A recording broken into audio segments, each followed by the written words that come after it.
Hello, welcome to a quick demonstration of FlyQ EFB by Seattle Avionics. The first thing you'll probably notice about FlyQ is it's a very clean screen.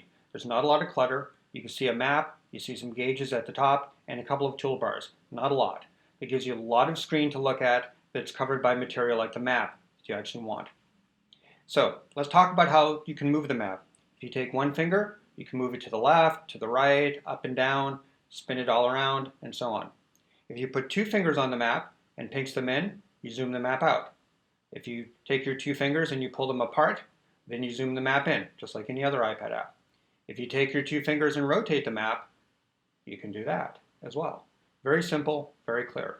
Very fast, very fluid mapping engine, as I think you can see. In fact, let's take an example of that. Let's zoom the map all the way out, spin the globe around, like this, and let's say that you get lost, you don't know where you are anymore.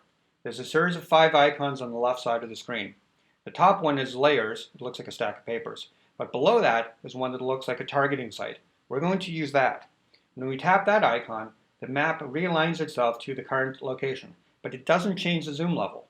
If you tap the icon a second time, it zooms into what's probably a reasonable spot on the map. The screen is currently oriented as being in what's called north-up mode, so the text is aligned the same way as it would be in a piece of paper, the latitude, longitude lines are straight, and so on. A lot of people, though, prefer it to be in what's called track up mode.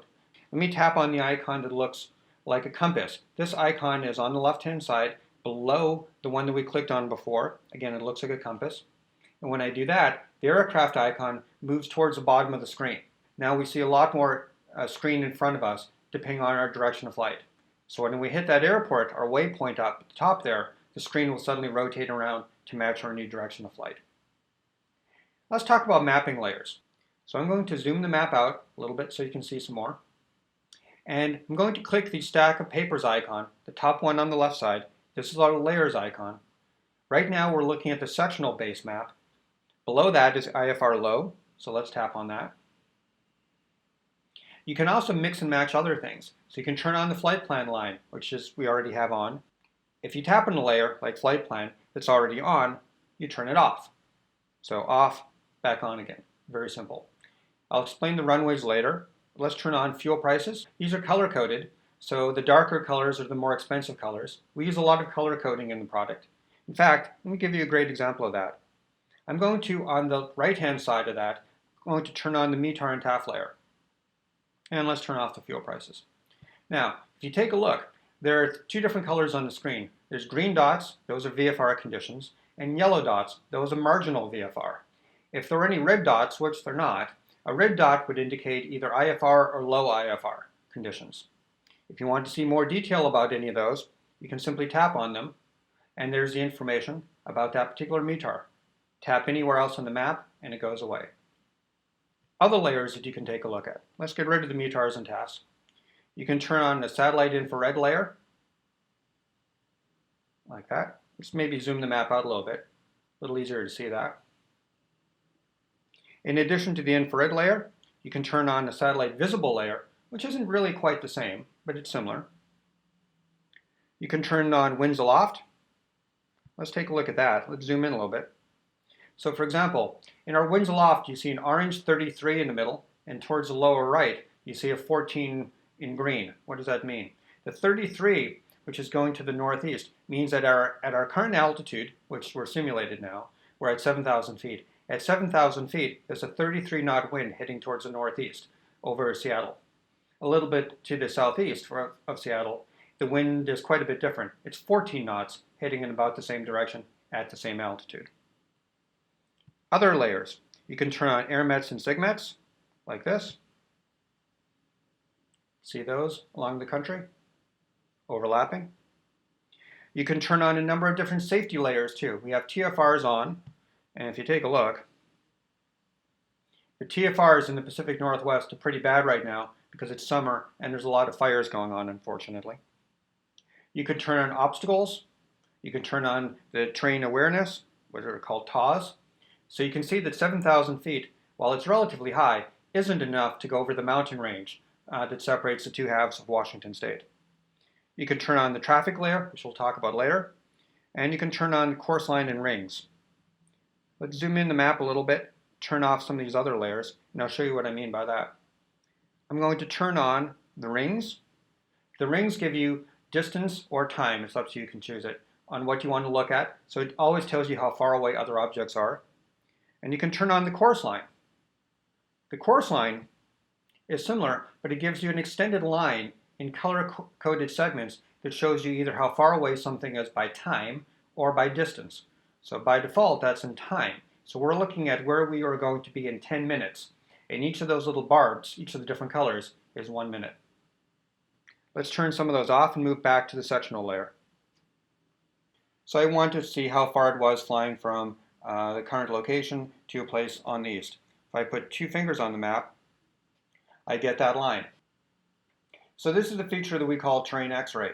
At the top of the screen, it tells you the distance and bearing, time, fuel, all of that good stuff to fly from one end of the line to the other.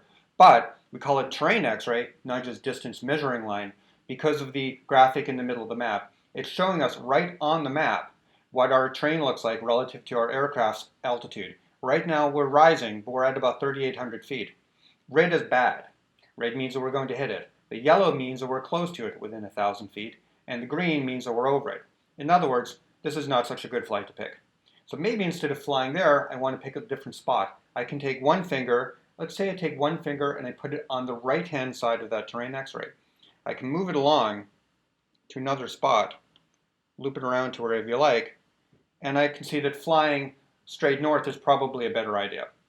Okay? So easy to do. To get rid of the terrain X-ray, you just tap anywhere on the map and it all goes away. So say I want to know more information about the airport that we took off from. Instead of tapping on the map, which is what I'm doing right now, tapping on the map in a lot of other applications shows you something. Unfortunately, you do that while you're flying by mistake quite often. So instead of a single tap, we require a double tap on the map to show you information. So I've just double tapped on the airport right below me. What I find is that the airport I double tapped on is a blue airport, meaning it's controlled. You can see that in the icon. Weather conditions are, as we've already seen on the map, IFR conditions.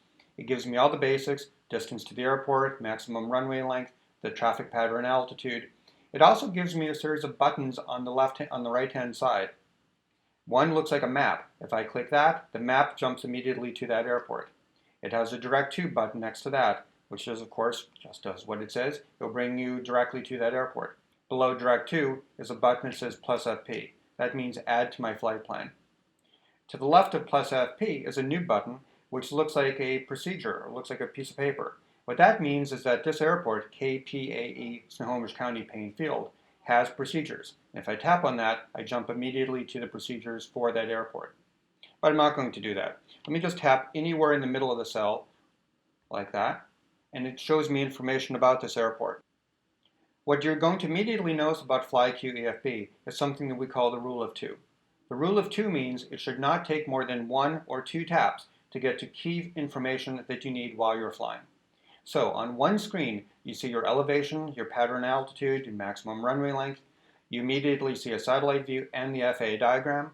They both have arrows, green arrows with a 10 on them. That means that the surface winds are 10 knots, heading basically to the north. If I take my finger and simply flick it up and down, I see my comm frequencies and my runways, including if it's right pattern or left, what the crosswind component is, and so on. I see my nearby nav aids.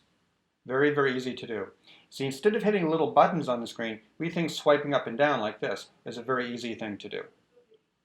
Let's say that I pick my weather. If I want to know weather about this airport, I'm simply selecting the weather tab, and I see my current temperature is 59 degrees at the top of the screen. I quickly saw my local, my regional, and my national radar. If I flick up a little bit, I see my METARs, my TAFs, when they were last updated, and so on and so forth. I see winds aloft, and I even have my weather briefing.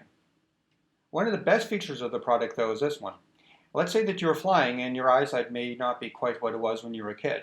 To read that METAR or to read that TAF in much bigger print, you simply tap anywhere in it, like this. And now you see it much larger, much easier to read. Tap off, and it goes away. Of course, you can read this in RAW translated too. It's entirely up to you. One final thing on the weather is if you were staying here for a little bit, next to the current temperature of 59 degrees, in the middle of the screen, it says tap for a 7-day forecast. So I'm going to do that. It looks like, well, it is Seattle. Rain is going to be likely for ever, basically. So let's create a new flight plan. I can do that either from this page right here, where I fill out a little form. I tell it my from, my to, my waypoints, my type of routing, and so on. Or, honestly, what I usually prefer to do is just go to the top of this and type in a flight plan. So I'm going to type in Seattle. Let's make this a short flight. Seattle to Portland. But I want this on Victor Airways, so one of the neat little things that you can do with FlyQ is put a V next to it. That means route this on Victor Airways and have FlyQ figure out the path for me. So this takes it a few seconds to do. And here's my flight plan. So fairly straightforward. We're flying from Seattle, a couple of waypoints, and then down to Portland. By the way, if this is a little bit small for you, there's a button that looks like a big letter A and a small letter A. If you tap on that, the font gets much bigger. And then you can scroll it horizontally to read more information. I'll just flip that back. We've already done a weather briefing for you. So if I hit the weather brief button, notice it's already done. It doesn't make you do this. You don't have to hit a button. It just automatically has a weather briefing for you. If you want to file the flight plan, you hit the tab that says FAA File, and you click the File button. And here it goes. It is now filed. I'm turning on my simulator. We're flying along here, and we're taking off from this airport. So let's say they want to take a look at what procedures are like. I'm going to, again, just double tap. I'm going to select SeaTac, again, the airport we're taking off from. We've already looked at the General and the Weather tab for an airport. The third one over from the left is Procedures. So I'm going to pick that.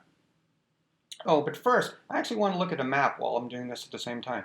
So in the upper left corner of the screen, I'm going to hit a button that looks like, well, a splitter.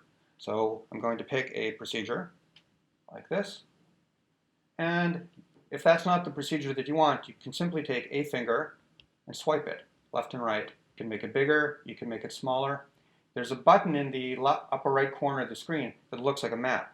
If I click on the map button, take a look at that.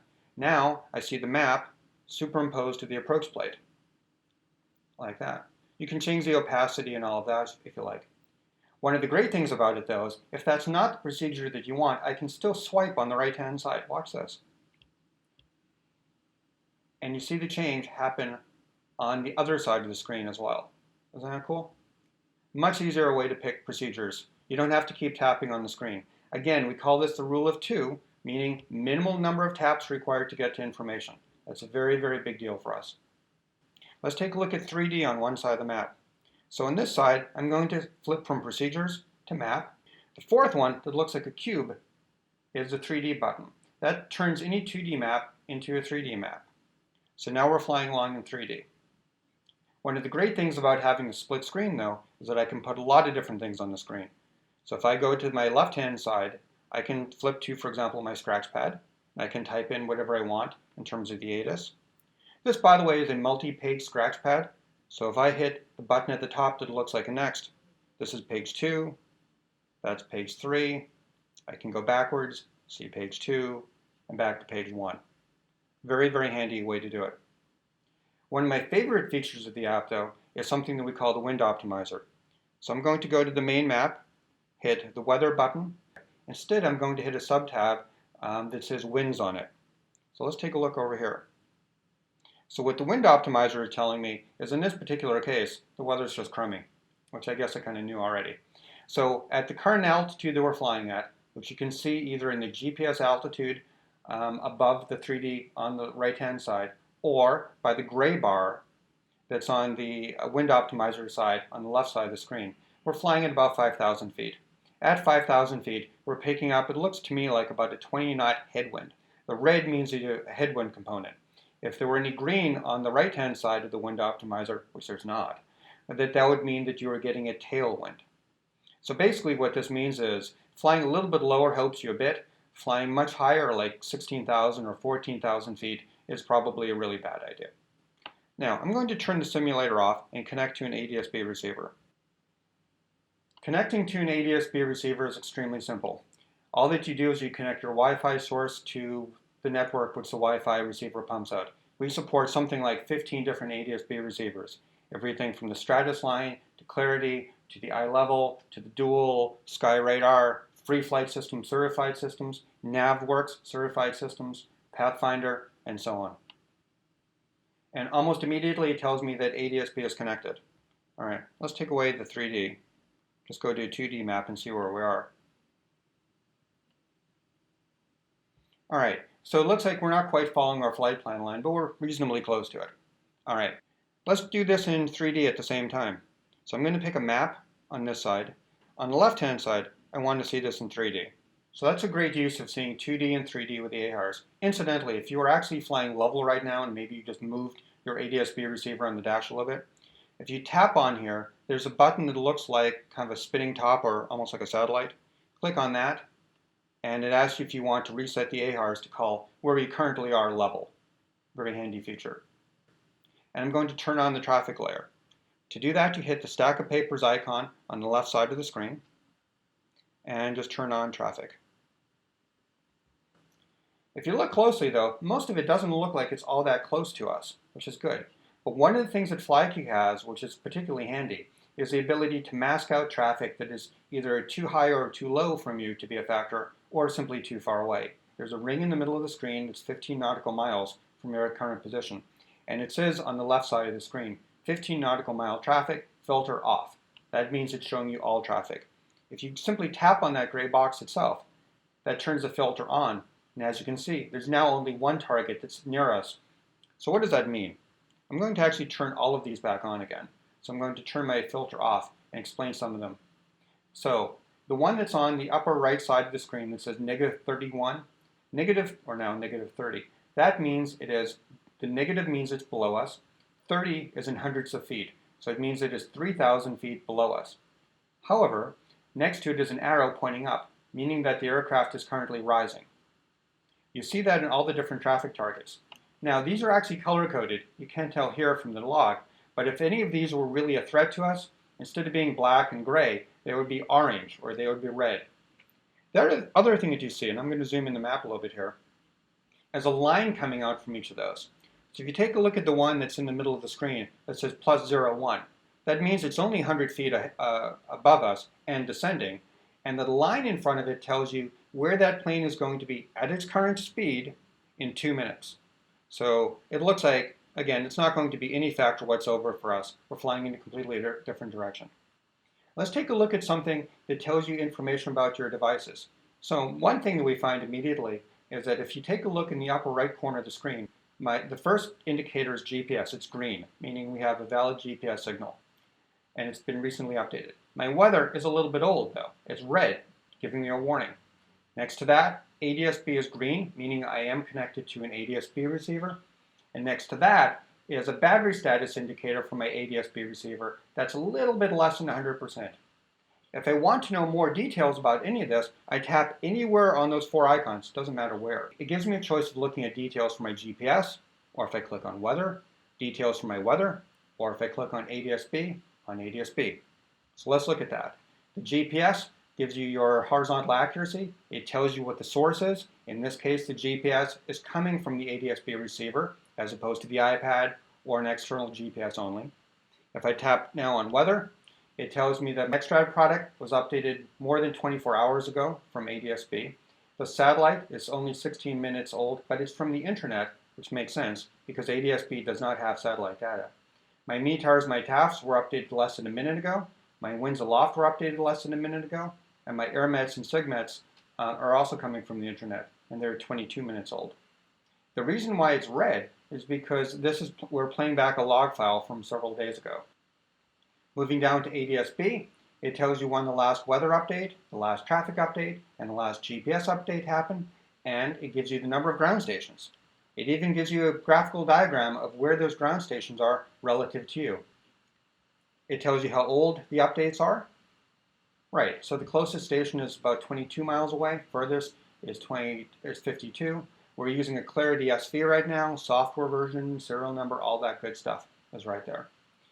To get rid of that, you can just tap on this, tap off, and it goes away. What's really nice about the status system is, let's say that I was looking at something like an approach plate instead. I still see the status indicator. I can still pull this up at all times. I don't have to go to a settings page. It's not hidden. It's always visible, and I immediately know from colors whether or not I have a problem of any sort. If you look on the top toolbar, there's a button that looks like a padlock. When I click that, that's a handy feature when you're flying, because what it means is that nothing that you do will affect anything. The screen is locked, so it won't rotate. You can tap all day on the map, nothing will happen. Very handy when you're handing the iPad to your friend next to you. You can release it by tapping it again. Next to the padlock is a button that lets you control the screen brightness and how opaque the radar is and the opacity of the approach blade. Next to that is a button that's a down arrow. Let's click on that. This is how you preload data before a flight. We use a very graphical system. It's not a list of states alphabetically listed or anything like that. You simply tap on the states that you want. Green is good, red is bad. So the green means that you downloaded the data for that state and it's current. The red states, like in the Midwest, means that I haven't downloaded the data or it's expired. If I want to plan a flight to, say, Wyoming, I just tap on Wyoming and I hit the button in the upper right that says Update Now. One of the other things that's interesting, though, let's zoom in on the map a little bit, is that the flight plan that we're taking is superimposed in magenta on here too. It's not so evident in this particular case, but that's an extremely handy feature when you're taking a flight and you're not quite sure which states you're covering, so you're not quite sure which data to download. We graphically show that to you right on the map, making it much easier to do. If you're flying at night, you don't want all of this white. So if you click the button that looks like a half black, half white icon right at the top, the system turns into night mode. See, colors, like the METARs and the TAFs, which are red and yellow, remain what they ought to be. But the map, the approach plate, all of that become shades of black. So we retain real colors, but anything that's close to black or white gets inverted. That is definitely not the same as triple clicking the home button on your iPad. This is a lot better because it saves your night blindness issues and it shows you the real colors for things that really do need color. The final thing is the settings button. Right near where it says 9:41 a.m. is a button that looks like a gear. Press that. The top part of it is a help section. If you want more information about how to do something in the product, you can go to settings and then select technical support/help like this. And there's a ton of great videos. There's a pilot's guide that you can download. There's a guide all about ADSB and FAQ, or you can use this to send an email to support. Very easy to do. So there you go. That's FlyQ EFB in just a couple of minutes. Fly safely.